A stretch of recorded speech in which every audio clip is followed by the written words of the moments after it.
ನಮಸ್ಕಾರ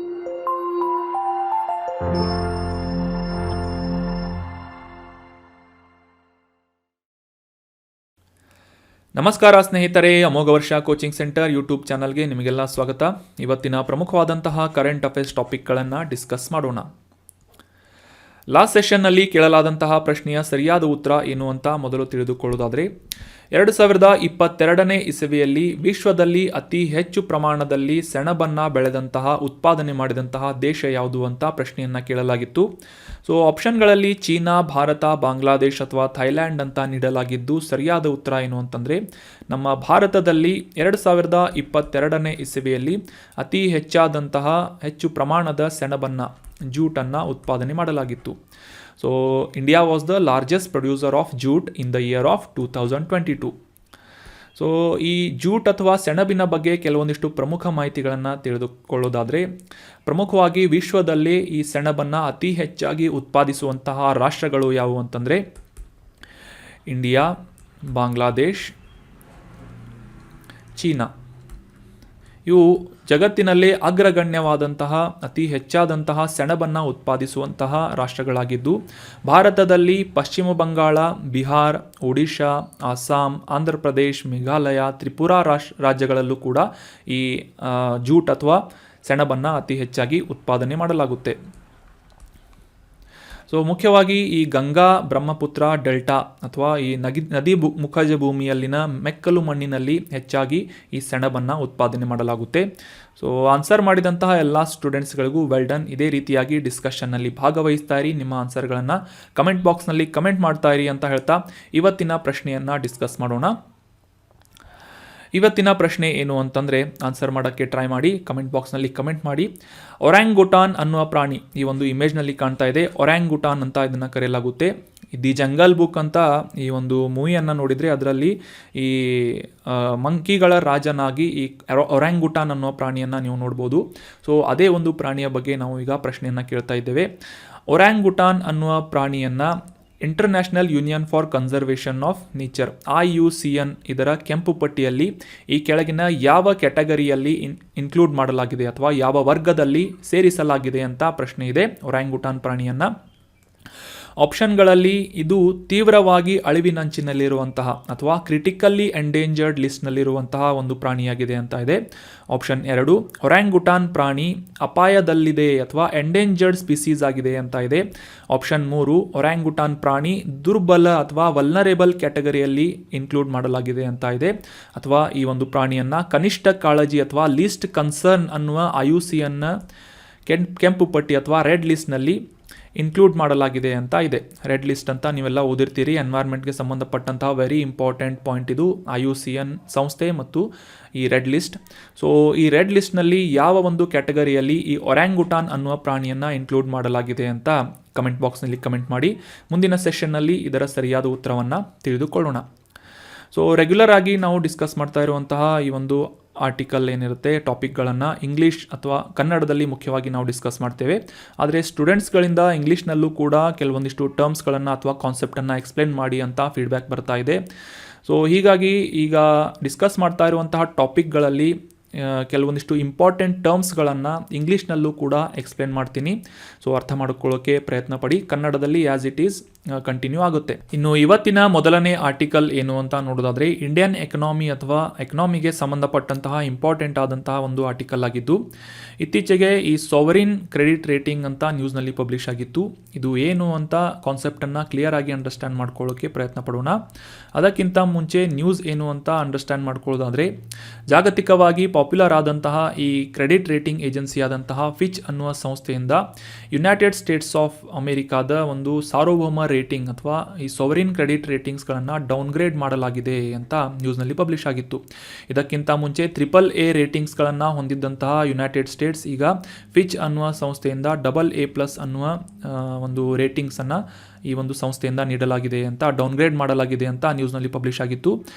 ಸೊ ಹೀಗಾಗಿ ಈ ಕ್ರೆಡಿಟ್ ಸ್ಕೋರ್ ಅಂದರೆ ಏನು ಅಥವಾ ಈ ಕ್ರೆಡಿಟ್ ರೇಟಿಂಗ್ ಅಂದರೆ ಏನು ಅಂತ ನಾವು ಅರ್ಥ ಮಾಡ್ಕೊಳ್ಳೋದಕ್ಕಿಂತ ಮುಂಚೆ, ನೀವೆಲ್ಲ ಈ ಕ್ರೆಡಿಟ್ ಕಾರ್ಡ್ಗಳನ್ನು ಯೂಸ್ ಮಾಡಿದರೆ ಅಥವಾ ಈ ಬ್ಯಾಂಕ್ಗಳಲ್ಲಿ ಸಾಲವನ್ನು ಪಡೆಯೋದಕ್ಕೆ ಏನಾದರೂ ಹೋಗಿದರೆ, ಆ ಒಂದು ಸಂದರ್ಭದಲ್ಲಿ ಬ್ಯಾಂಕ್ಗಳು ಆಯಾ ವ್ಯಕ್ತಿಗಳ ಅಥವಾ ಕಂಪನಿಗಳ ಒಂದು ಕ್ರೆಡಿಟ್ ರೇಟಿಂಗ್ಸ್ಗಳನ್ನು ಅಥವಾ ಸಿಬಿಲ್ ಸ್ಕೋರ್ಗಳನ್ನು ಚೆಕ್ ಮಾಡ್ತಾರೆ. ಸಿಬಿಲ್ ಸ್ಕೋರ್ಗಳು ಚೆನ್ನಾಗಿದ್ದರೆ ಸಾಲವನ್ನು ಇಮಿಡಿಯೇಟ್ ಆಗಿ ನೀಡಲಾಗುತ್ತೆ, ಅಥವಾ ಈ ಸಿಬಿಲ್ ಸ್ಕೋರ್ಗಳು ಚೆನ್ನಾಗಿ ಇಲ್ಲ ಅಂತಂದರೆ ಬೇರೆ ಕಡೆಯಿಂದ ಇನ್ಫ್ಲೂಯೆನ್ಸ್ ತರಬೇಕಾಗುತ್ತೆ, ಅಥವಾ ಸಾಲವನ್ನು ನೀಡೋದಕ್ಕೆ ಬ್ಯಾಂಕ್ಗಳು ಇಮಿಡಿಯೇಟ್ ಆಗಿ ಸಿದ್ಧವಾಗುವುದಿಲ್ಲ.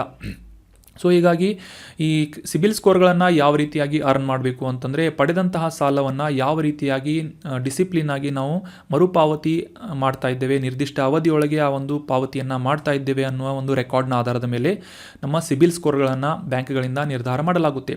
ಸೊ ಈ ಸಿಬಿಲ್ ಸ್ಕೋರ್ಗಳ ಆಧಾರದ ಮೇಲೆ ಬ್ಯಾಂಕ್ಗಳು ಸಾಲವನ್ನು ನೀಡುತ್ತವೆ. ಸೊ ಇದೇ ಒಂದು ಕಾನ್ಸೆಪ್ಟನ್ನು ನೆನ್ಪಿಟ್ಕೊಳ್ಳಿ. ಅದೇ ರೀತಿಯಾಗಿ ಈ ಕ್ರೆಡಿಟ್ ರೇಟಿಂಗ್ ಕೂಡ ಕೆಲಸವನ್ನು ಮಾಡುತ್ತೆ. ಏನಂತಂತಂದರೆ, ಯಾವುದೇ ಒಂದು ದೇಶವನ್ನು ಒಳಗೊಂಡಂತೆ ಅಥವಾ ವ್ಯಕ್ತಿಯಾಗಿರ್ಬೋದು, ಕಂಪನಿ ಆಗಿರ್ಬೋದು, ಆ ಸಾಲಗಾರನ ಈ ಕ್ರೆಡಿಟ್ ಪಾವತಿಯ ಒಂದು ಅರ್ಹತೆಯನ್ನು ಮೌಲ್ಯಮಾಪನ ಮಾಡುವಂತಹ ಒಂದು ಮಾನಕವಾಗಿ ಈ ಕ್ರೆಡಿಟ್ ರೇಟಿಂಗ್ ಗುರುತಿಸಿಕೊಳ್ಳುತ್ತದೆ. ಇಂಗ್ಲೀಷ್ನಲ್ಲಿ ಅರ್ಥ ಮಾಡ್ಕೊಳ್ಳೋದಾದರೆ, ಈ credit rating is a assessment of any borrower for his credit worthiness. ಅಂದರೆ ಕ್ರೆಡಿಟ್ ವರ್ದಿನೆಸ್ ಅಂತಂದರೆ ಈ ಪಡೆದಂತಹ ಸಾಲವನ್ನು ಯಾವ ರೀತಿಯಲ್ಲಿ ಅಥವಾ ಯಾವ ಒಂದು ಯೋಗ್ಯ ರೀತಿಯಲ್ಲಿ ಆ ಒಂದು ಮರುಪಾವತಿ ಮಾಡುವಂಥ ಅರ್ಹತೆಯನ್ನು ಹೊಂದಿದ್ದಾನೆ ಅನ್ನೋದರ ಮೌಲ್ಯಮಾಪನವನ್ನು ಕ್ರೆಡಿಟ್ ರೇಟಿಂಗ್ ಅಂತ ಕರೆಯಲಾಗುತ್ತದೆ. ಇನ್ನು ಈ ಸಾರ್ವಭೌಮ ಕ್ರೆಡಿಟ್ ರೇಟಿಂಗ್ ಅಥವಾ ಸೋವರಿನ್ ಕ್ರೆಡಿಟ್ ರೇಟಿಂಗ್ ಅಂತಂದರೆ ಏನು ಅಂತ ತಿಳ್ಕೊಳ್ಳೋದಾದರೆ, ಮ್ಯಾಕ್ರೋ ಎಕನಾಮಿಕ್ ಲೆವೆಲ್ನಲ್ಲಿ ಈ ಕ್ರೆಡಿಟ್ ರೇಟಿಂಗ್ ಅಂತಂದರೆ ಯಾವುದೇ ಒಂದು ದೇಶ ಅಥವಾ ಸಾರ್ವಭೌಮ ಘಟಕ ಈ ಕ್ರೆಡಿಟ್ ಅರ್ಹತೆಯ ಒಂದು ಸ್ವತಂತ್ರವಾದಂತಹ ಮೌಲ್ಯಮಾಪನವಾಗಿ ಈ ಕ್ರೆಡಿಟ್ ರೇಟಿಂಗನ್ನು ಅರ್ಥ ಮಾಡಿಕೊಳ್ಳಲಾಗುತ್ತದೆ. ಅಂದರೆ ಯಾವುದೇ ಒಂದು ದೇಶ ತಾನು ಇತರ ದೇಶಗಳಿಂದ ಪಡೆದುಕೊಂಡಂತಹ ಸಾಲ ಆಗಿರ್ಬೋದು, ಅಥವಾ ಖಾಸಗಿ ವ್ಯಕ್ತಿಗಳಿಂದ ಪಡೆದಂತಹ ಒಂದು ಇನ್ವೆಸ್ಟ್ಮೆಂಟ್ ಅಥವಾ ಹೂಡಿಕೆಗಳಾಗಿರ್ಬೋದು, ಅವುಗಳನ್ನು ಯಾವ ರೀತಿಯಾಗಿ ಸಕ್ಷಮವಾಗಿ ಪೇಮೆಂಟ್ ಮಾಡ್ತಾ ಇದೆ, ರೀಪೇಮೆಂಟ್ ಮಾಡ್ತಾ ಇದೆ ಅನ್ನುವ ಒಂದು ಆಧಾರದ ಮೇಲೆ ಆ ದೇಶದ ಸಾರ್ವಭೌಮ ಕ್ರೆಡಿಟ್ ರೇಟಿಂಗ್ಗಳನ್ನು ಈ ಪ್ರೈವೇಟ್ ಕಂಪನಿಗಳಾದಂತಹ ಈ ಫಿಚ್ ಆಗಿರ್ಬೋದು ಅಥವಾ ಇತರ ರೇಟಿಂಗ್ ಏಜೆನ್ಸಿ ಕಂಪನಿಗಳಿಂದ ಡಿಸೈಡ್ ಮಾಡಲಾಗುತ್ತೆ. ಸೊ ಹೀಗಾಗಿ ಈ ಸಾರ್ವಭೌಮ ಕ್ರೆಡಿಟ್ ರೇಟಿಂಗ್ ಅಂತ ರೀಸೆಂಟಾಗಿ ನ್ಯೂಸ್ನಲ್ಲಿ ಪಬ್ಲಿಷ್ ಆಗಿತ್ತು. ಅದೇ ರೀತಿಯಾಗಿ ಈ ಒಂದು ಸರ್ಕಾರಿ ಬಾಂಡ್ಗಳ ಆಧಾರದ ಮೇಲೆ ಈ ಡೆಟ್ ಇನ್ಸ್ಟ್ರೂಮೆಂಟ್ಸ್ ಅಂತ ನಾವು ಕರಿತೇವೆ, ಈ ಎಕನಾಮಿಯಲ್ಲಿ ನೀವೆಲ್ಲ ಓದಿರ್ತೀರಿ. ಯಾವುದೇ ಒಂದು ದೇಶ ಸಾಲವನ್ನು ಪಡೆದುಕೊಳ್ಬೇಕು ಅಂತಂದರೆ ಬಾಂಡ್ಸ್ಗಳನ್ನು ಪ್ರಿಂಟ್ ಮಾಡುತ್ತೆ. ಗೌರ್ಮೆಂಟ್ ಬಾಂಡ್ಸ್ ಅಥವಾ ಗೌರ್ಮೆಂಟ್ ಸೆಕ್ಯೂರಿಟಿ, G-Secs ಅಂತ ಕೂಡ ಇವನ್ನ ಕರೆಯಲಾಗುತ್ತೆ. ಸೊ ಈ ಸೆಕ್ಯೂರಿಟೀಸ್ಗಳನ್ನು ಸೆಲ್ ಮಾಡಿ ಆ ಒಂದು ಬಂಡವಾಳವನ್ನು ಇತರ ದೇಶ ಆಗಿರ್ಬೋದು, ಇತರ ಖಾಸಗಿ ಕಂಪನಿಗಳಾಗಿರ್ಬೋದು, ಅವುಗಳಿಂದ ಬಂಡವಾಳವನ್ನು ಪಡೆದುಕೊಂಡು ಆ ದೇಶದಲ್ಲಿ ಇನ್ವೆಸ್ಟ್ಮೆಂಟ್ಗಳನ್ನು ಹೂಡಿಕೆ ಮಾಡಿ ಅಭಿವೃದ್ಧಿಯನ್ನು ಮಾಡುತ್ತದೆ. ಸೊ ಇದು ಒಂದು ಡೆಟ್ ಇನ್ಸ್ಟ್ರೂಮೆಂಟ್ ಆಗಿ ಕೆಲಸವನ್ನು ಮಾಡುತ್ತೆ. ಸೊ ಈ ರೀತಿಯಾಗಿ ಪಡೆದಂತಹ ಬೃಹತ್ ಹಣದ ಸಹಾಯದಿಂದ ಇನ್ಫ್ರಾಸ್ಟ್ರಕ್ಚರ್ಗಳನ್ನು ಡೆವಲಪ್ ಮಾಡೋದಕ್ಕೆ ಆಯಾ ದೇಶಕ್ಕೆ ಸಹಾಯ ಆಗುತ್ತದೆ. ಸೊ ಇದೇ ರೀತಿಯಾಗಿ ಈ ಕ್ರೆಡಿಟ್ ವರ್ದಿನೆಸ್ ಅಂದರೆ ಕ್ರೆಡಿಟ್ ಅರ್ಹತೆ ಅಂತಂದರೆ ಡಿಫಾಲ್ಟ್ ಇಲ್ಲದೆ ತನ್ನ ಸಾಲವನ್ನು ಮರುಪಾವತಿ ಮಾಡುವಂತಹ ಸರ್ಕಾರದ ಸಾಮರ್ಥ್ಯವನ್ನು ಕ್ರೆಡಿಟ್ ವರ್ದಿನೆಸ್ ಅಂತ ಕರೆಯಲಾಗುತ್ತದೆ. ಸೊ ಆಯಾ ದೇಶ ಯಾವ ರೀತಿಯಾಗಿ ತಾನು ಪಡೆದುಕೊಂಡಂತಹ ಸಾಲವನ್ನು ಮರುಪಾವತಿ ಮಾಡ್ತಾ ಇದೆ ಅನ್ನೋದ ಆಧಾರದ ಮೇಲೆ ಈ ಕ್ರೆಡಿಟ್ ಅರ್ಹತೆಯನ್ನು ನಿರ್ಧಾರ ಮಾಡಲಾಗುತ್ತೆ. ಸೊ ಅದೇ ರೀತಿಯಾಗಿ ಈ ಅಮೇರಿಕಾಗೆ ಇತ್ತೀಚೆಗೆ AAA ರೇಟಿಂಗ್ನಿಂದ AA+ ರೇಟಿಂಗನ್ನು ನೀಡಲಾಗಿದೆ, ಡೌನ್ಗ್ರೇಡ್ ಮಾಡಲಾಗಿದೆ ಅಂತ ನಾವು ಅಂಡರ್ಸ್ಟ್ಯಾಂಡ್ ಮಾಡ್ಕೊಂಡ್ವಿ. ಇನ್ನು ಭಾರತದ ರೇಟಿಂಗ್ಸನ್ನು ನೋಡೋದಾದರೆ, ಫಿಚ್ ಅನ್ನುವ ಸಂಸ್ಥೆಯಿಂದ ಪಬ್ಲಿಷ್ ಮಾಡಲಾದಂತಹ ಈ ಒಂದು ರೇಟಿಂಗ್ಸ್ನ ಪ್ರಕಾರ ಭಾರತಕ್ಕೆ BBB- ಅನ್ನುವ ಒಂದು ರೇಟಿಂಗನ್ನು ನೀಡಲಾಗಿದೆ. ಸೊ ಇದು ಉತ್ತಮವಾದಂತಹ ಕ್ರೆಡಿಟ್ ರೇಟಿಂಗ್ ಆಗಿದ್ದು, ಭಾರತ ಯಾವುದೇ ಒಂದು ಸಂದರ್ಭದಲ್ಲಿ ಪಡೆದುಕೊಂಡಂತಹ ಸಾಲವನ್ನು ಡಿಫಾಲ್ಟ್ ಮಾಡದೆ ಮರುಪಾವತಿ ಮಾಡಲು ಸಕ್ಷಮವಾಗಿದೆ, ಅಂದರೆ ಆ ಒಂದು ಡಿಫಾಲ್ಟ್ ಆಗುವಂತಹ ಅಪಾಯ ಕಡಿಮೆಯಾಗಿದೆ ಅಂತ ಇದರ ಅರ್ಥವನ್ನು ನಾವು ಅಂಡರ್ಸ್ಟ್ಯಾಂಡ್ ಮಾಡ್ಕೋಬೋದಾಗಿದೆ. ಸೊ ಹೀಗಾಗಿ ಈ ಉತ್ತಮವಾದಂತಹ ಕ್ರೆಡಿಟ್ ರೇಟಿಂಗ್ ಭಾರತಕ್ಕೆ ಇರುವುದರಿಂದ ಇತರ ದೇಶಗಳಿಂದ ಸಾಲವನ್ನು ಪಡೆದುಕೊಳ್ಳೋದಕ್ಕೆ ಅನುಕೂಲ ಆಗುತ್ತೆ ಅಂತ ನಾವು ಈ ಒಂದು ರೇಟಿಂಗ್ಸ್ನ ಪ್ರಕಾರ ಅಂಡರ್ಸ್ಟ್ಯಾಂಡ್ ಮಾಡ್ಕೋಬೋದಾಗಿದೆ. ಸೊ ಸಾಮಾನ್ಯವಾಗಿ ಈ ಜಾಗತಿಕ ರೇಟಿಂಗ್ ಏಜೆನ್ಸಿಗಳಾದಂತಹ ಸ್ಟ್ಯಾಂಡರ್ಡ್ಸ್ ಆ್ಯಂಡ್ ಪುವರ್ಸ್ ಆಗಿರ್ಬೋದು, ಮೂಡೀಸ್ ಆಗಿರ್ಬೋದು, ಈಗ ಡಿಸ್ಕಸ್ ಮಾಡಿದಂತಹ ಫಿಚ್ ಆಗಿರ್ಬೋದು, ಈ ರೀತಿಯಾದಂತಹ ಪ್ರಮುಖ 3 ಅತ್ಯಂತ ಇನ್ಫ್ಲೂಯೆನ್ಷಿಯಲ್ ಆದಂತಹ ಕ್ರೆಡಿಟ್ ರೇಟಿಂಗ್ ಏಜೆನ್ಸಿಗಳು ಜಗತ್ತಿನಲ್ಲಿ ಅಸ್ತಿತ್ವದಲ್ಲಿವೆ. ಸೊ ಈ 3 ಕಂಪನಿಗಳಿಂದ ವಾರ್ಷಿಕವಾಗಿ ಪಬ್ಲಿಷ್ ಮಾಡಲಾಗುವಂತಹ ಈ ಒಂದು ಕ್ರೆಡಿಟ್ ರೇಟಿಂಗ್ ಆಧಾರದ ಮೇಲೆ ಯಾವುದೇ ದೇಶದಲ್ಲಿ ಇನ್ವೆಸ್ಟ್ಮೆಂಟ್ ಮಾಡಬೇಕು ಅಥವಾ ಸಾಲಗಳನ್ನು ನೀಡಬಾರದು ಅಂತ ಈ ಬೇರೆ ದೇಶಗಳು ಅಥವಾ ನೆರೆಹೊರೆಯ ರಾಷ್ಟ್ರಗಳು ನಿರ್ಧಾರವನ್ನು ಮಾಡುತ್ತವೆ. ಫಾರ್ ಎಕ್ಸಾಂಪಲ್ ಈಗ ಕ್ರೆಡಿಟ್ ರೇಟಿಂಗ್ BBB ಅಂದರೆ BBB- ಅಂತ ಭಾರತಕ್ಕೆ ನೀಡಲಾಗಿದೆ. ಅದೇ ರೀತಿಯಾಗಿ ಅಮೆರಿಕಾಕ್ಕೆ AA+ ಅಂತ ನೀಡಲಾಗಿದೆ. ಇನ್ನು ಪಾಕಿಸ್ತಾನಕ್ಕೆ CCC ಅಂತ ನೀಡಲಾಗಿದೆ. ಸೊ ಈ ರೇಟಿಂಗ್ಗಳಲ್ಲಿ ನೀವು ಡಿಫರೆನ್ಸನ್ನು ಅಂಡರ್ಸ್ಟ್ಯಾಂಡ್ ಮಾಡ್ಕೋಬೋದು. ಯಾವ ರೀತಿಯಾಗಿ ಈ BB- ಅನ್ನುವ ರೇಟಿಂಗ್ CCCಗಿಂತ ಮೇಲಿನ ಒಂದು ರ್ಯಾಂಕಿಂಗ್ ಆಗಿರೋದ್ರಿಂದ ರೇಟಿಂಗ್ ಆಗಿರೋದ್ರಿಂದ ಈ ಭಾರತ ಮತ್ತು ಪಾಕಿಸ್ತಾನಗಳ ನಡುವೆ ಕಂಪೇರ್ ಮಾಡಿದರೆ ಈ ಇತರ ರಾಷ್ಟ್ರಗಳು ಭಾರತದಲ್ಲಿ ಹೆಚ್ಚಿನ ಹೂಡಿಕೆಯನ್ನು ನೀಡುವುದಕ್ಕೆ ಅಥವಾ ಮಾಡುವುದಕ್ಕೆ ಇಂಟ್ರೆಸ್ಟನ್ನು ತೋರಿಸ್ತವೆ ಆ್ಯಸ್ ಕಂಪೇರ್ ಟು ಪಾಕಿಸ್ತಾನ್. ಅದೇ ರೀತಿಯಾಗಿ ಅಮೆರಿಕಾದ ಮತ್ತು ಭಾರತದ ಒಂದು ಕಂಪ್ಯಾರಿಸನ್ ಬಂದರೆ ಭಾರತಕ್ಕಿಂತ ಅಮೆರಿಕಾದ ಒಂದು ಪವರ್ ಏನಿದೆ ಆ ಒಂದು ರಿಪೇಮೆಂಟ್ ಮಾಡುವಂತಹ ಪವರ್ ಹೆಚ್ಚಾಗಿರೋದ್ರಿಂದ ಭಾರತಕ್ಕಿಂತ ಹೆಚ್ಚಿನ ಪ್ರೆಫರೆನ್ಸನ್ನು ಅಮೆರಿಕಾಕ್ಕೆ ನೀಡಲಾಗುತ್ತೆ. ಸೊ ಈ ರೀತಿಯಾಗಿ ಇವ್ಯಾಲ್ಯೂಯೇಷನ್ ಅಥವಾ ಮೌಲ್ಯಮಾಪನವನ್ನು ಮಾಡುವುದಕ್ಕೆ ಈ ಸಾರ್ವಭೌಮ ರೇಟಿಂಗ್ ಕ್ರೆಡಿಟ್ ರೇಟಿಂಗ್ ಅಥವಾ ಸಾವರಿನ್ ಕ್ರೆಡಿಟ್ ರೇಟಿಂಗ್ ಸಹಾಯಕಾರಿ ಆಗಿರುತ್ತದೆ. ಸೊ ಈ ಕ್ರೆಡಿಟ್ ರೇಟಿಂಗ್ ಏಜೆನ್ಸಿಗಳು ಮುಖ್ಯವಾಗಿ ಆಯಾ ದೇಶದ ಆರ್ಥಿಕ ಬೆಳವಣಿಗೆ, ಆ ದೇಶದ ಹಣಕಾಸಿನ ನೀತಿಗಳು, ಸಾರ್ವಜನಿಕ ಸಾಲದ ಮಟ್ಟಗಳು ಅಥವಾ ಪಬ್ಲಿಕ್ ಡೆಟ್ ಲೆವೆಲ್ ಅಂತ ಕರೆಯಲಾಗುತ್ತೆ. ಸೊ ರಾಜಕೀಯ ಸ್ಥಿರತೆ, ಯಾವ ರೀತಿಯಾಗಿ ಆ ಒಂದು ಪೊಲಿಟಿಕಲ್ ಸ್ಟೆಬಿಲಿಟಿ ಇದೆ ಆ ರಾಷ್ಟ್ರದಲ್ಲಿ, ಮತ್ತು ಬಾಹ್ಯ ವ್ಯಾಪಾರ ಅಂದರೆ ಇತರ ರಾಷ್ಟ್ರಗಳೊಂದಿಗೆ ಯಾವ ಒಂದು ಮಟ್ಟದಲ್ಲಿ ರಾಷ್ಟ್ರ ಟ್ರೇಡಿಂಗನ್ನು ಮಾಡ್ತಾ ಇದೆ ಅನ್ನುವ ಒಂದು ಆಧಾರದ ಮೇಲೆ these are the some factors on which the ratings will be decided by the rating agencies. ಆಯಾ ದೇಶದ ಆರ್ಥಿಕ ಮತ್ತು ಆರ್ಥಿಕ ಇಂಡಿಕೇಟರ್ಸ್ ಅಥವಾ ಎಕನಾಮಿಕ್ ಇಂಡಿಕೇಟರ್ಸ್ಗಳನ್ನು ಕನ್ಸಿಡರ್ ಮಾಡಿ ಏಜೆನ್ಸಿಗಳು ಆಯಾ ದೇಶಕ್ಕೆ ರೇಟಿಂಗ್ಸ್ಗಳನ್ನು ನಿರ್ಧಾರ ಮಾಡುತ್ತವೆ. ಸೊ ಆಗಲೇ ತಿಳಿಸಿದ ಹಾಗೆ ಈ ರೇಟಿಂಗ್ಸ್ ಉತ್ತಮವಾಗಿದ್ದರೆ ಆಯಾ ದೇಶಕ್ಕೆ ಫಾರಿನ್ ಡೈರೆಕ್ಟ್ ಇನ್ವೆಸ್ಟ್ಮೆಂಟ್ ಅಥವಾ ವಿದೇಶಿ ನೇರ ಬಂಡವಾಳ ಹೂಡಿಕೆ ಆಗಿರ್ಬೋದು ಅಥವಾ ಇತರ ಇನ್ವೆಸ್ಟ್ಮೆಂಟ್ಸ್ಗಳಾಗಿರ್ಬೋದು ಮತ್ತು ಸಾಲಗಳನ್ನು ಪಡೆದುಕೊಳ್ಳುವಂತಹ ಸಂದರ್ಭದಲ್ಲಿ ಆಗಿರ್ಬೋದು ಮತ್ತು ಕಡಿಮೆ ಬಡ್ಡಿ ದರದ ಸಾಲದಲ್ಲಿ ಆಯಾ ದೇಶಗಳು ಸಾಲಗಳನ್ನು ನೀಡುತ್ತವೆ. ಸೊ ಈ ರೀತಿಯಾದಂತಹ ಸಾಕಷ್ಟು ಅನುಕೂಲಗಳನ್ನು ಈ ರೇಟಿಂಗ್ ಏಜೆನ್ಸಿಯಿಂದ ನೀಡಲಾದಂತಹ ರೇಟಿಂಗ್ಸ್ನ ಆಧಾರದ ಮೇಲೆ ದೇಶಗಳು ನಿರ್ಧಾರ ಮಾಡುತ್ತವೆ. So that was about detailed information of sovereign credit rating. ಇನ್ನು ಮುಂದಿನ ಆರ್ಟಿಕಲ್ಗೆ ಸಂಬಂಧಪಟ್ಟಂತಹ ಟಾಪಿಕನ್ನು ಅಥವಾ ಕಾನ್ಸೆಪ್ಟನ್ನು ಅಂಡರ್ಸ್ಟ್ಯಾಂಡ್ ಮಾಡ್ಕೊಳ್ಳೋದಾದರೆ, ಇತ್ತೀಚೆಗೆ ಆಯುಷ್ ವೀಸಾ ಅಂತ ನ್ಯೂಸ್ನಲ್ಲಿ ಪಬ್ಲಿಷ್ ಆಗಿತ್ತು. ಆಯುಷ್ ವೀಸಾ ಅಂತ ನೀವೆಲ್ಲ ನೋಡಿರ್ಬೋದು. ವೀಸಾ ಅಂತ ಅಂದರೆ ನಿಮಗೆಲ್ಲ ಗೊತ್ತಿರ್ಬೋದು, ಯಾವ ರೀತಿಯಾಗಿ ನಮ್ಮ ಭಾರತದಲ್ಲಿ ಆಯಾ ದೇಶದಲ್ಲಿ ಪಾಸ್ಪೋರ್ಟ್ಸ್ಗಳನ್ನು ನೀಡಲಾಗುತ್ತೆ. ಅದೇ ರೀತಿಯಾಗಿ ಇತರ ರಾಷ್ಟ್ರಗಳಿಗೆ ನಾವು ಹೋಗಬೇಕು ಅಂತಂತಂದರೆ ವೀಸಾಗಳ ಅವಶ್ಯಕತೆ ಇರುತ್ತೆ. ವೀಸಾ ಅಂತಂದರೆ ಆಯಾ ದೇಶಕ್ಕೆ ಹೋಗುವಲು ಅಥವಾ ಎಂಟ್ರಿ ಆಗಲು ಪ್ರವೇಶ ನೀಡಲು ಪರವಾನಗಿಯನ್ನು ಆಯಾ ರಾಷ್ಟ್ರಗಳಿಂದ ನೀಡಲಾಗುತ್ತೆ. ಇದನ್ನು ವೀಸಾ ಅಂತ ಕರೆಯಲಾಗುತ್ತದೆ. ಸೊ ಈ ರೀತಿಯಾಗಿ ಈ ಮೆಡಿಕಲ್ ವೀಸಾ ಅಂತ ಕೂಡ ನೀವು ಕೇಳಿರ್ಬೋದು. ಮೆಡಿಕಲ್ ಟ್ರೀಟ್ಮೆಂಟ್ ಸಲುವಾಗಿ ಅಥವಾ ಈ ವೈದ್ಯಕೀಯ ಚಿಕಿತ್ಸೆಯ ಒಂದು ಅವಶ್ಯಕತೆಯನ್ನು ಪೂರೈಸುವಂತಹ ನಿಟ್ಟಿನಲ್ಲಿ ಮೆಡಿಕಲ್ ವೀಸಾಗಳನ್ನು ರಾಷ್ಟ್ರಗಳಲ್ಲಿ ನೀಡಲಾಗುತ್ತದೆ. ಅಂದರೆ ಅದರ ಪರ್ಪಸ್ ಏನಾಗಿರುತ್ತೆ ಅಂತಂದರೆ, ಇತರ ನೆರೆಹೊರೆಯ ರಾಷ್ಟ್ರದ ಅಥವಾ ಬೇರೆ ರಾಷ್ಟ್ರದಿಂದ ಯಾವುದೇ ಒಬ್ಬ ನಾಗರಿಕ ಮತ್ತೊಂದು ದೇಶಕ್ಕೆ ಹೋಗಿ ಚಿಕಿತ್ಸೆಗಳನ್ನು ಪಡೆಯುವುದು ಅನುಕೂಲವಾಗಲಿ ಅಂತ ಮೆಡಿಕಲ್ ವೀಸಾಗಳನ್ನು ಆ ರಾಷ್ಟ್ರಗಳಿಂದ ನೀಡಲಾಗುತ್ತದೆ. ಸೊ ಅವುಗಳನ್ನು ಮೆಡಿಕಲ್ ವೀಸಾ ಅಥವಾ ಈ ವೈದ್ಯಕೀಯ ವೀಸಾ ಅಂತ ಕರೆಯಲಾಗುತ್ತೆ. ಅದೇ ರೀತಿಯಾಗಿ ಭಾರತದಲ್ಲಿ ಈ ಆಯುಷ್ ವೀಸಾಗಳನ್ನು ಕೂಡ ಸ್ಟಾರ್ಟ್ ಮಾಡಬೇಕು ಅಂತ ಗೃಹ ವ್ಯವಹಾರಗಳ ಸಚಿವಾಲಯದಿಂದ ಒಂದು ಸಜೆಷನ್ಗಳನ್ನು ನೀಡಲಾಗಿದೆ ಅಂತ ನ್ಯೂಸ್ನಲ್ಲಿ ಪಬ್ಲಿಷ್ ಆಗಿತ್ತು.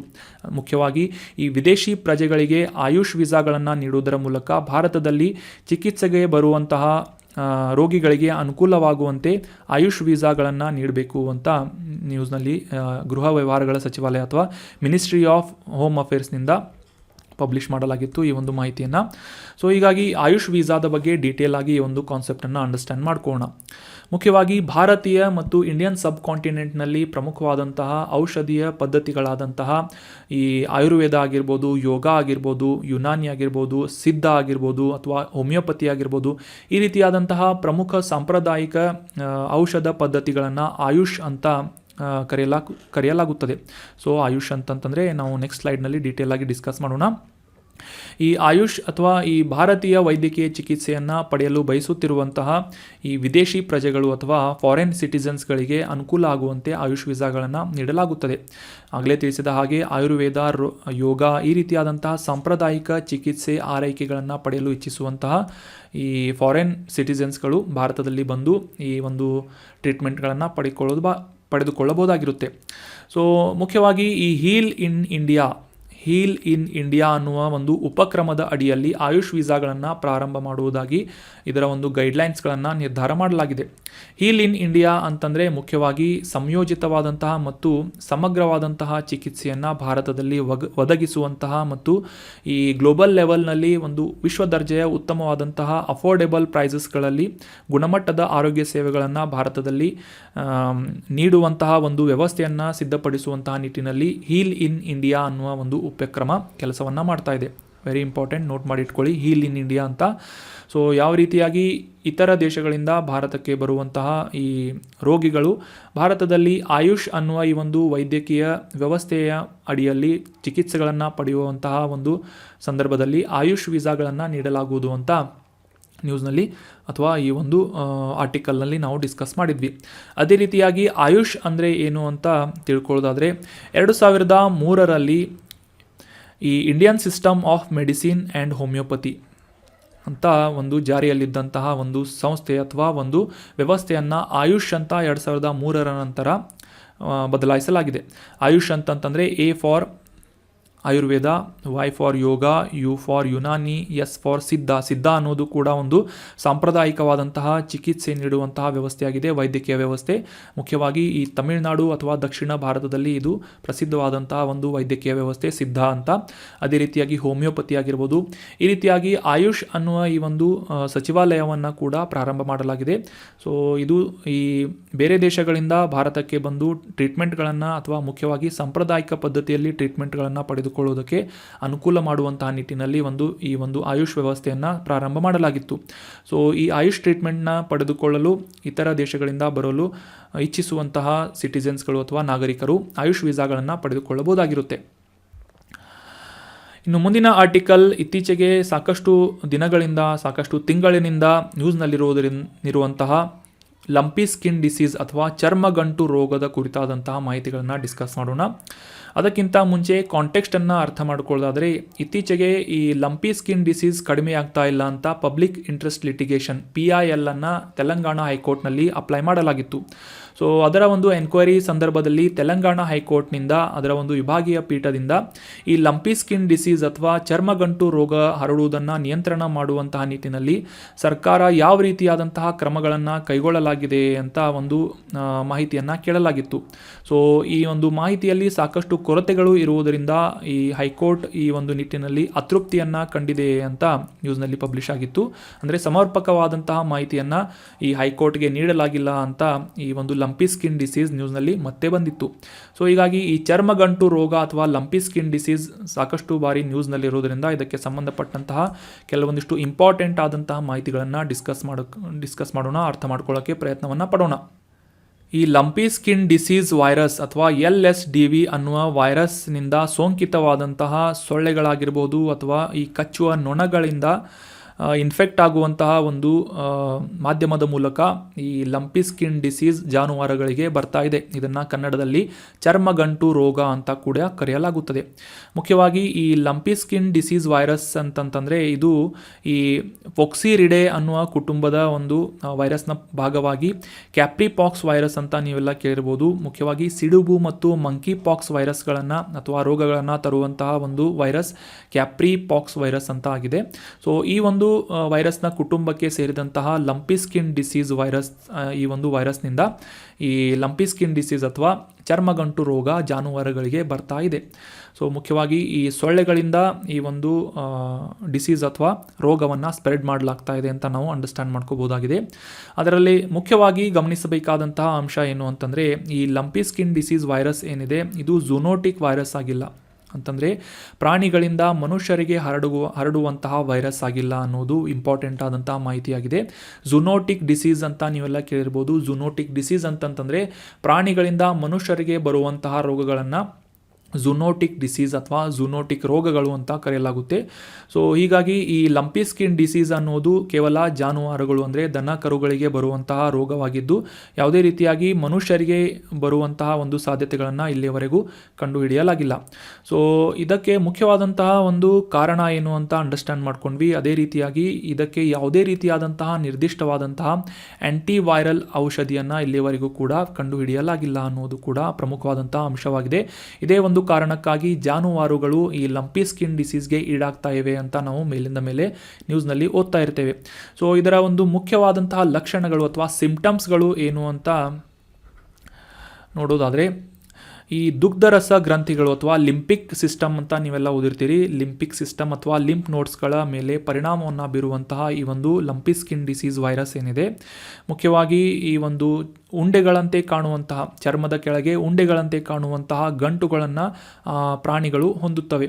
ಸೊ ಈ ಒಂದು ರೋಗದ ಕಾರಣಕ್ಕಾಗಿ ಆ ಒಂದು ಪ್ರಾಣಿಗಳಲ್ಲಿ ಜ್ವರ ಅಥವಾ ಒಂದು ಹಾಲು ನೀಡುವಂತಹ ಪ್ರಾಣಿಗಳಲ್ಲಿ ಹಾಲಿನ ಇಳುವರಿಯಲ್ಲಿ ತೀಕ್ಷ್ಣವಾದಂತಹ ಕುಸಿತವನ್ನು ಮತ್ತು ಕಣ್ಣುಗಳು ಮತ್ತು ಮೂಗುಗಳಿಂದ ಸ್ರವಿಸುವಿಕೆ ಮತ್ತು ಜೊಲ್ಲು ಸುರಿಸುವುದು, ಹಸಿವಿನ ಕೊರತೆ ಅಥವಾ ಹಸಿವು ಆಗದೇ ಇರುವುದು, ಮೇವನ್ನು ಹಾಕಿದರೂ ಕೂಡ ತಿನ್ನದೇ ಇರುವುದು, ಖಿನ್ನತೆ ಮತ್ತು ಇತರ ಹಾನಿಗೊಳಗಾದಂತಹ ಚರ್ಮ, ಪ್ರಾಣಿಗಳ ಕ್ಷೀಣತೆ, ಅಂದರೆ ಪ್ರಾಣಿಗಳು ಸೊರಗುತ್ತವೆ ಅಂತ ಕೂಡ ಕನ್ಸಿಡರ್ ಮಾಡಲಾಗಿದೆ ಸಿಂಪ್ಟಮ್ಸ್ಗಳನ್ನು.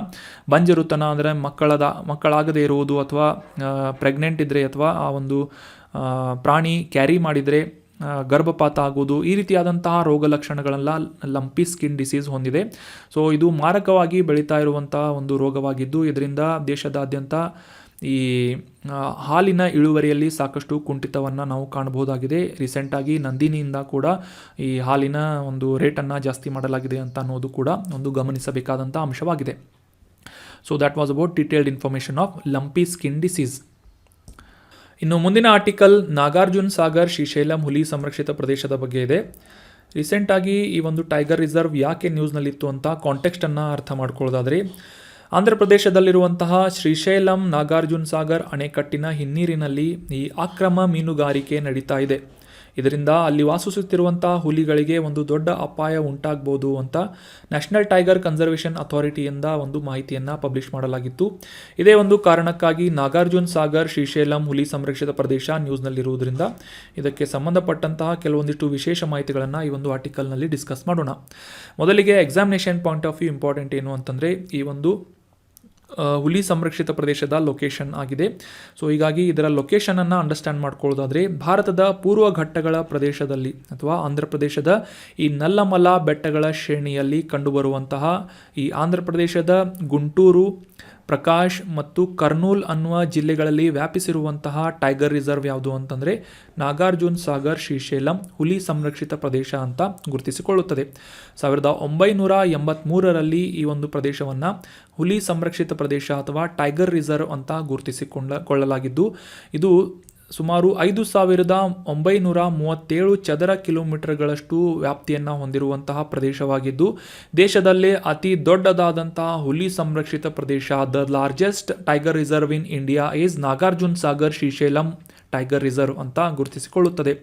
ಸೊ ಮುಖ್ಯವಾಗಿ ಇಲ್ಲಿ ಈ ಒಂದು ಪ್ರದೇಶದಲ್ಲಿರುವಂತಹ ನಾಗಾರ್ಜುನ ಸಾಗರ್ ಮತ್ತು ಶ್ರೀಶೈಲಂ ಅನ್ನುವ ಅಣೆಕಟ್ಟಿನ ಹೆಸರಿನ ಮೇಲೆ ಈ ಒಂದು ಟೈಗರ್ ರಿಸರ್ವ್ನ ಹೆಸರನ್ನು ಇಡಲಾಗಿದ್ದು, ಸದ್ಯಕ್ಕೆ ಇಲ್ಲಿರುವಂತಹ 2 ಪ್ರಮುಖ ವನ್ಯಜೀವಿ ಅಭಯಾರಣ್ಯಗಳಾದಂತಹ Rajiv Gandhi wild life sanctuary ಮತ್ತು Gundla Brahmeswaram wild life sanctuary, ಈ 2 ವನ್ಯಜೀವಿ ಅಭಯಾರಣ್ಯಗಳ ಒಂದು ಕಾಂಬಿನೇಷನ್ ಆಗಿ ಒಂದು ವಿಸ್ತೀರ್ಣವನ್ನು ಈ ನಾಗಾರ್ಜುನ ಸಾಗರ್ ಶ್ರೀಶೈಲಂ ಹುಲಿ ಸಂರಕ್ಷಿತ ಪ್ರದೇಶ ಅಂತ ಗುರುತಿಸಲಾಗುತ್ತದೆ.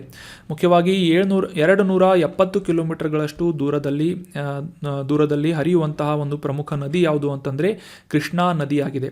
ಸೊ ನೆನ್ಪಿಟ್ಕೊಳ್ಳಿ, ಈ ನಾಗಾರ್ಜುನ ಸಾಗರ್ ಶ್ರೀಶೈಲಂ ಹುಲಿ ಸಂರಕ್ಷಿತ ಪ್ರದೇಶದಲ್ಲಿ ಹರಿಯುವಂತಹ ಪ್ರಮುಖ ನದಿ ಯಾವುದು ಅಂತಂದರೆ ಕೃಷ್ಣಾ ನದಿಯಾಗಿದೆ. ಮತ್ತು ಇಲ್ಲಿ ಕಂಡುಬರುವಂತಹ ಪ್ರಮುಖ ಫ್ಲೋರಾ ಅಥವಾ ಸಸ್ಯವರ್ಗ ಯಾವುದು ಅಂತಂದರೆ ಉಷ್ಣವಲಯದ ಒಣ ಎಲೆಯುದಿರುವಂತಹ ಕಾಡುಗಳು. ಅದರಲ್ಲೇ ಇಂಗ್ಲೀಷ್ನಲ್ಲಿ ಅರ್ಥ ಮಾಡ್ಕೊಳ್ಳೋದಾದರೆ ಟ್ರಾಪಿಕಲ್ ಡ್ರೈ ಡೆಸಿಡ್ಯೂಯಸ್ ಫಾರೆಸ್ಟ್ಗಳನ್ನು ಹೆಚ್ಚಾಗಿ ಇಲ್ಲಿ ಕಾಣಬಹುದಾಗಿದ್ದು, ಅದರಲ್ಲಿ ಹೆಚ್ಚಾಗಿ ಕಂಡುಬರುವಂತಹ ಗಿಡಗಳು ಯಾವುವು ಅಂತಂದರೆ ಬಿದಿರು ಮತ್ತು ಹುಲ್ಲಿನ ಪೊದೆಗಳನ್ನು ಇಲ್ಲಿ ನಾವು ಹೆಚ್ಚಾಗಿ ಕಾಣಬಹುದಾಗಿದೆ.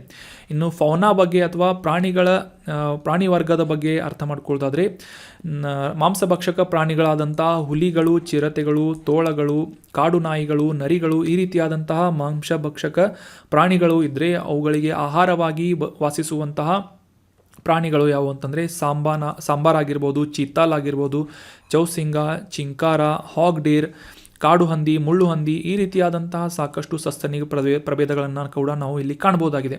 ಇನ್ನು ಇಲ್ಲಿ ಹರಿಯುವಂತಹ ಕೃಷ್ಣಾ ನದಿಯಲ್ಲಿ ಮಗರ್ಗಳು, ಅಂದರೆ ಇದು ಕೂಡ ಈ ಕ್ರೊಕೊಡೈಲ್ ಅಥವಾ ಮೊಸಳೆಯ ಜಾತಿಯ ಪ್ರಾಣಿ ಮಗರ್ ಅಂತ ಕರೆಯಲಾಗುತ್ತೆ.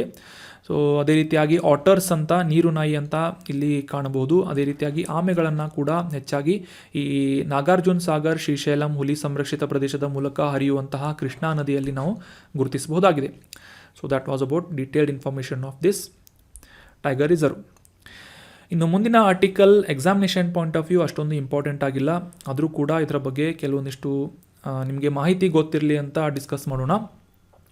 ರೀಸೆಂಟಾಗಿ ಈ ಅಸೋಸಿಯೇಷನ್ ಫಾರ್ ಡೆಮೋಕ್ರೆಟಿಕ್ ರಿಫಾರ್ಮ್ಸ್ ಅನ್ನುವ ಈ ಒಂದು ಸಂಸ್ಥೆಯಿಂದ ಒಂದು ವರದಿಯನ್ನು ಪಬ್ಲಿಷ್ ಮಾಡಲಾಗಿದೆ. ಇದರಲ್ಲಿ ಭಾರತದ ವಿವಿಧ ರಾಜಕೀಯ ಪಕ್ಷಗಳ ಶಾಸಕರು ಅಂದರೆ MLAs ಅಂತ ಏನು ಕರಿತೇವೆ, MLAsಗಳ ಆಸ್ತಿಗಳ ಒಂದು ಸಮಗ್ರವಾದಂತಹ ವಿಶ್ಲೇಷಣೆಯನ್ನು ಮಾಡಲಾಗಿದೆ ಅಂತ ನ್ಯೂಸ್ನಲ್ಲಿ ಪಬ್ಲಿಷ್ ಆಗಿತ್ತು. ಸೊ ಹೀಗಾಗಿ ಈ ಒಂದು ರಿಪೋರ್ಟ್ ಕುರಿತಾದಂತಹ ಕೆಲವೊಂದಿಷ್ಟು ಬೇಸಿಕ್ ಇನ್ಫಾರ್ಮೇಷನ್ಗಳನ್ನು ಮಾತ್ರ ಅಂಡರ್ಸ್ಟ್ಯಾಂಡ್ ಮಾಡ್ಕೊಳ್ಳೋಣ. ಇದರಲ್ಲಿ ಮುಖ್ಯವಾಗಿ ಹೈಲೈಟ್ ಆಗುವಂತಹ ವರದಿ ಅಥವಾ ಈ ಒಂದು ವರದಿಯ ಮೂಲಕ ಹೈಲೈಟ್ ಆಗುವಂತಹ ಮಾಹಿತಿ ಏನು ಅಂತಂತಂದರೆ, ಕರ್ನಾಟಕದ ಪ್ರತಿ MLAಗಳಿಗೆ ಅತ್ಯಧಿಕ ಸರಾಸರಿ ಆಸ್ತಿಯನ್ನು ಹೊಂದಿರುವಂತಹ MLAಗಳು ಕರ್ನಾಟಕದಲ್ಲಿದ್ದಾರೆ. ಅಂದರೆ 223 MLAಗಳಲ್ಲಿ ಅತಿ ಹೆಚ್ಚು ಕೋಟ್ಯಾಧಿಪತಿ MLAಗಳನ್ನು ಕೂಡ ಕರ್ನಾಟಕ ರಾಜ್ಯ ಹೊಂದಿದೆ ಅಂತ ನಾವು ಈ ಒಂದು ಮಾಹಿತಿಯನ್ನು ನೆನಪಿಟ್ಕೊಳ್ಬೇಕು. ಸರಾಸರಿಯಾಗಿ ಕರ್ನಾಟಕದಲ್ಲಿನ MLAಗಳು 64.4 ಕೋಟಿ ರೂಪಾಯಿಗಳಷ್ಟು ಆಸ್ತಿಯನ್ನು ಹೊಂದಿದ್ದಾರೆ ಅಂತ ಈ ಅಸೋಸಿಯೇಷನ್ ಫಾರ್ ಡೆಮೋಕ್ರೆಟಿಕ್ ರಿಫಾರ್ಮ್ಸ್ನಿಂದ ಪಬ್ಲಿಷ್ ಮಾಡಲಾಗಿದೆ. ಇದರಲ್ಲಿ ಮುಖ್ಯವಾಗಿ ಈ ಆಯಾ ರಾಜ್ಯಗಳ ಸರಾಸರಿ MLAಗಳು ಹೊಂದಿರುವಂತಹ ಸಂಪತ್ತು ಮತ್ತು ಬಿಲಿಯನಿಯರ್ ಅಥವಾ ಶತಕೋಟಿ ರೂಪಾಯಿಗಳನ್ನು ಹೊಂದಿರುವಂತಹ ಅಥವಾ ಕೋಟ್ಯಾಧಿಪತಿಗಳ ಶಾಸಕರ ಒಂದು ಮಾಹಿತಿಯನ್ನು ಇದರಲ್ಲಿ ಪಬ್ಲಿಷ್ ಮಾಡಲಾಗಿದೆ. ಅಷ್ಟೇ ಅಲ್ಲದೆ ಈ ಮಹಿಳೆಯರ ಒಂದು ರಿಪ್ರೆಸೆಂಟೇಟಿವ್ ಯಾವ ರೀತಿಯಾಗಿ ವಿಧಾನಸಭೆಯಲ್ಲಿ ಇದೆ ಅನ್ನುವ ಮಾಹಿತಿಯನ್ನು ಕೂಡ ಈ ಒಂದು ADR ರಿಪೋರ್ಟ್ನಲ್ಲಿ ಪಬ್ಲಿಷ್ ಮಾಡಲಾಗಿದೆ. ಸೊ ಅದರಲ್ಲಿ ಈ ಕರ್ನಾಟಕದಲ್ಲಿ ಅತಿ ಹೆಚ್ಚಾದಂತಹ ಕೋಟ್ಯಾಧಿಪತಿಗಳು MLAಗಳಾಗಿದ್ದಾರೆ ಅಥವಾ MLAಗಳು ಕೋಟ್ಯಾಧಿಪತಿಯಾಗಿದ್ದಾರೆ ಅಂತ ನಾವು ಅಂಡರ್ಸ್ಟ್ಯಾಂಡ್ ಮಾಡ್ಕೋಬೋದು. ಭಾರತದಲ್ಲಿ ಈ ಒಂದು ಸರಾಸರಿಯಾದಂತಹ ಶಾಸಕರು ಒಟ್ಟು 13.63 ಕೋಟಿ ರೂಪಾಯಿಗಳಷ್ಟು ಆಸ್ತಿಯನ್ನು ಹೊಂದಿದ್ದಾರೆ ಭಾರತದಲ್ಲಿ. ಇನ್ನು ಕರ್ನಾಟಕದಲ್ಲಿ 64 ಕೋಟಿ ರೂಪಾಯಿ ಅಂತ ನಾವು ಅಂಡರ್ಸ್ಟ್ಯಾಂಡ್ ಮಾಡ್ಕೊಂಡ್ವಿ. ಈ ಒಂದು ಪಟ್ಟಿಯಲ್ಲಿ ಅತಿ ಕಡಿಮೆ ಆಸ್ತಿಯನ್ನು ಹೊಂದಿದಂತಹ MLAಗಳು ತ್ರಿಪುರಾ ಮತ್ತು ಪಶ್ಚಿಮ ಬಂಗಾಳದಲ್ಲಿ ಇದ್ದಾರೆ ಅಂತ ಅನ್ನೋದು ಕೂಡ ಇಂಪಾರ್ಟೆಂಟ್ ಆದಂಥ ಮಾಹಿತಿಯಾಗಿದೆ. ಸೊ ಈ ಒಂದು ಪಟ್ಟಿಯ ಮಾಹಿತಿಯನ್ನು ನೋಡೋದಾದರೆ, ಕರ್ನಾಟಕದಲ್ಲಿರುವಂತಹ ಈ MLAಗಳಲ್ಲಿ 223 MLAಗಳಲ್ಲಿ ಸರಾಸರಿಯಾಗಿ 64.39 ಕೋಟಿ ರೂಪಾಯಿಗಳಷ್ಟು ಆಸ್ತಿಯನ್ನು ಕರ್ನಾಟಕದ MLAಗಳು ಅಥವಾ ಶಾಸಕರು ಹೊಂದಿದ್ದಾರೆ. ಇದರಲ್ಲಿ 14% ಅಂತಂದರೆ ಸುಮಾರು 32 MLAಗಳು ಬಿಲಿಯನೇರ್ ಆಗಿದ್ದಾರೆ. ಅಂದರೆ ಶತಕೋಟಿ ಆಸ್ತಿಯನ್ನು ಹೊಂದಿದಂತಹ MLAಗಳಾಗಿದ್ದಾರೆ ಅಂತ ಕೂಡ ಮೆನ್ಷನ್ ಮಾಡಲಾಗಿದೆ. ಅದೇ ರೀತಿಯಾಗಿ ಆಂಧ್ರ ಪ್ರದೇಶದ 174 MLAಗಳಲ್ಲಿ 28 ಕೋಟಿ ರೂಪಾಯಿಗಳಷ್ಟು ಸರಾಸರಿಯಾದಂಥ ಆಸ್ತಿಯನ್ನು MLAಗಳು ಹೊಂದಿದರೆ ಬಿಲಿಯನೇರ್ ಆದಂತಹ MLAಗಳು 6% ಆಗಿದ್ದಾರೆ.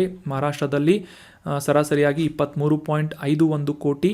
ನಂತರ ಉತ್ತರ ಪ್ರದೇಶದಲ್ಲಿ 403 MLAಗಳಲ್ಲಿ ಬಿಲಿಯನೇರ್ ಆದಂತಹ MLAಗಳು ಅಂತಂದರೆ 0.25% ಆಗಿದೆ. ಇದರ ಮಾಹಿತಿಯನ್ನು ನೀಡಲಾಗಿಲ್ಲ. ಅದೇ ರೀತಿಯಾಗಿ ತ್ರಿಪುರಾದಲ್ಲಿನ ಈ ಒಂದು MLAಗಳ ಒಂದು ಸರಾಸರಿ ಆಸ್ತಿ ಎಷ್ಟು ಅಂದರೆ 1.54 ಕೋಟಿ ರೂಪಾಯಿಗಳು. West Bengal 2.8 crores.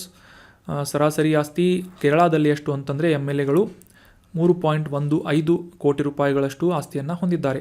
So important ಏನು ಅಂತಂದರೆ, ಕರ್ನಾಟಕದ MLAಗಳು ಅತಿ ಹೆಚ್ಚು ಶ್ರೀಮಂತರಾಗಿದ್ದಾರೆ ಅನ್ನೋದು ಇಂಪಾರ್ಟೆಂಟ್ ಆದನ್ನ ಮಾಹಿತಿಯಾಗಿದೆ. ಎಕ್ಸಾಮಿನೇಷನ್ ಅಷ್ಟೊಂದು ಇಂಪಾರ್ಟೆಂಟ್ ಇಲ್ಲ, ಆದರೂ ಕೂಡ ನಾವು ಅಂಡರ್ಸ್ಟ್ಯಾಂಡ್ ಮಾಡ್ಕೊಂಡ್ವಿ.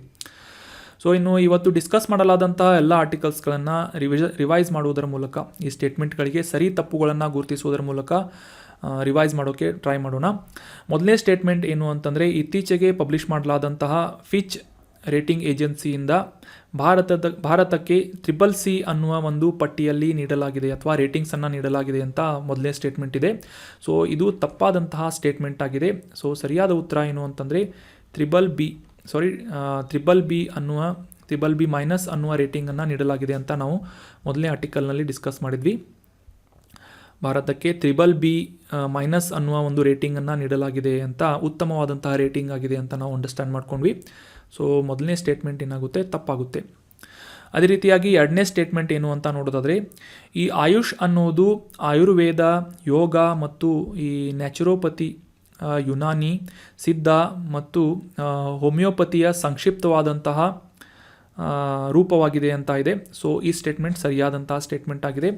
ಆಲ್ರೆಡಿ ನಾವು ಆಯುಷ್ ವೀಸಾದ ಬಗ್ಗೆ ಡಿಸ್ಕಸ್ ಮಾಡುವಂಥ ಸಂದರ್ಭದಲ್ಲಿ ಇದರ ಬಗ್ಗೆ ತಿಳ್ಕೊಂಡ್ವಿ. ಆಯುಷ್ ಅಂತಂದರೆ ಆಯುರ್ವೇದ, ಯೋಗ, ನ್ಯಾಚುರೋಪತಿ, ಯೋಗ ಮತ್ತು ನ್ಯಾಚುರೋಪತಿ, ಯುನಾನಿ, ಸಿದ್ಧ ಮತ್ತು ಹೋಮಿಯೋಪತಿ ಇದರ ಸಂಕ್ಷಿಪ್ತ ರೂಪ ಅಂತ, ಅಬ್ರಿವೇಷನ್ ಅಂತ. So the statement is right. And the third statement is lumpy skin disease is a viral zoonotic disease ಅಂತ ಇದೆ. ಅಂದರೆ ಈ ಝೂನೋಟಿಕ್ ಕಾಯಿಲೆಯಾಗಿದೆ ಈ ಲಂಪಿ ಸ್ಕಿನ್ ಡಿಸೀಸ್ ಅಥವಾ ಚರ್ಮಗಂಟು ಕಾಯಿಲೆ ಅಂತ ಇದೆ. ಸೊ ಇದು ಝೂನೋಟಿಕ್ ಆದಂತಹ ಒಂದು ಕಾಯಿಲೆ ಆಗಿಲ್ಲ. ಝೂನೋಟಿಕ್ ಅಂತಂದರೆ ಪ್ರಾಣಿಯಿಂದ ಮನುಷ್ಯರಿಗೆ ಹರಡುವಂತಹ ರೋಗಗಳನ್ನು ಝೂನೋಟಿಕ್ ಡಿಸೀಸ್ ಅಂತ ಕರೆಯಲಾಗುತ್ತೆ. ಆಗಲೇ ನಾವು ಡಿಸ್ಕಸ್ ಮಾಡಿದ್ವಿ, ಇದು ವೈರಲ್ ಇನ್ಫೆಕ್ಷನ್ನಿಂದ ಹರಡುವಂತಹ ರೋಗ ಆಗಿದ್ದರೂ ಕೂಡ ಈ ಜಾನುವಾರುಗಳಲ್ಲಿ ಮಾತ್ರ ಈ ಒಂದು ಲಂಪಿ ಸ್ಕಿನ್ ಡಿಸೀಸನ್ನು ನಾವು ಕಾಣ್ಬೋದಾಗಿದೆ ಅಂತ. ಸೊ ಇದು ಫಾಲ್ಸ್ ಸ್ಟೇಟ್ಮೆಂಟ್ ಆಗಿದೆ. ಮುಂದಿನ ಸ್ಟೇಟ್ಮೆಂಟ್, ಈ ನಾಗಾರ್ಜುನ್ ಸಾಗರ್ ಶ್ರೀಶೈಲಂ ಹುಲಿ ಸಂರಕ್ಷಿತ ಪ್ರದೇಶ ತೆಲಂಗಾಣದಲ್ಲಿದೆ ಅಂತ ಇದೆ. ಸ್ಟೇಟ್ಮೆಂಟ್ ರಾಂಗ್ ಆಗುತ್ತೆ. ಯಾಕಂದರೆ ಈ ಒಂದು ಆರ್ಟಿಕಲ್ನಲ್ಲಿ ಡಿಸ್ಕಸ್ ಮಾಡಿದ್ವಿ, ಈ ಟೈಗರ್ ರಿಸರ್ವ್ ಏನಿದೆ ಇದು ಆಂಧ್ರ ಪ್ರದೇಶದಲ್ಲಿರುವಂತಹ ಒಂದು ಪ್ರಮುಖವಾದಂತಹ, ದೇಶದಲ್ಲಿ ಅತಿ ದೊಡ್ಡದಾದಂತಹ ಒಂದು ಹುಲಿ ಸಂರಕ್ಷಿತ ಪ್ರದೇಶವಾಗಿದೆ ಅಂತ ಅಂಡರ್ಸ್ಟ್ಯಾಂಡ್ ಮಾಡ್ಕೊಂಡ್ವಿ. ಸೊ ಈ ಸ್ಟೇಟ್ಮೆಂಟ್ ರಾಂಗ್ ಆಗುತ್ತೆ. ಮುಂದಿನ ಸ್ಟೇಟ್ಮೆಂಟ್ ಏನು ಅಂತಂದರೆ, ಇತ್ತೀಚೆಗೆ ಪಬ್ಲಿಷ್ ಮಾಡಲಾದಂತಹ ADR ರಿಪೋರ್ಟ್ನ ಪ್ರಕಾರ ಕರ್ನಾಟಕದ ಪ್ರತಿ MLAಗೆ ಅತ್ಯಧಿಕ ಸರಾಸರಿ ಆಸ್ತಿ ಮತ್ತು ಅತಿ ಹೆಚ್ಚು ಕೋಟ್ಯಾಧಿಪತಿಯನ್ನು ಹೊಂದಿದಂತಹ ರಾಜ್ಯವಾಗಿದೆ, ಅಥವಾ MLAಗಳು ಕೋಟ್ಯಾಧಿಪತಿಗಳಿದ್ದಾರೆ ಅಂತ ಇದೆ. ಸೊ ಈ ಸ್ಟೇಟ್ಮೆಂಟ್ ಸರಿಯಾದಂತಹ ಸ್ಟೇಟ್ಮೆಂಟ್ ಆಗಿದೆ.